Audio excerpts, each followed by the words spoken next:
Tracy, and I want to talk to you today about the power of asking. When you go into a sales situation, it may be that the customer knows exactly what they want and need and is ready to make a buying decision. But this is what we call a miracle. And it's not that miracles don't happen, it's just that you can't depend upon them. So you have to be able to ask good questions. And the power is on the side of the person who can ask the best questions.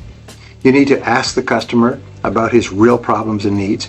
You need to ask the customer about his goals that your product or service can help him achieve. You need to ask about problems that your product or service can help him solve. And you need to ask politely. You need to ask confidently. You need to ask warmly. You need to ask cheerfully. And one of the best things that you can do is think through some of the questions that you're going to ask before you go into a sales situation.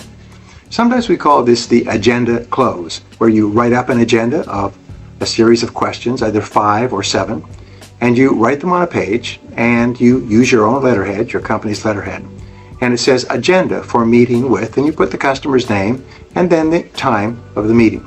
And you say, Mr. Prospect, I know how busy you are, so I've prepared an agenda for our meeting.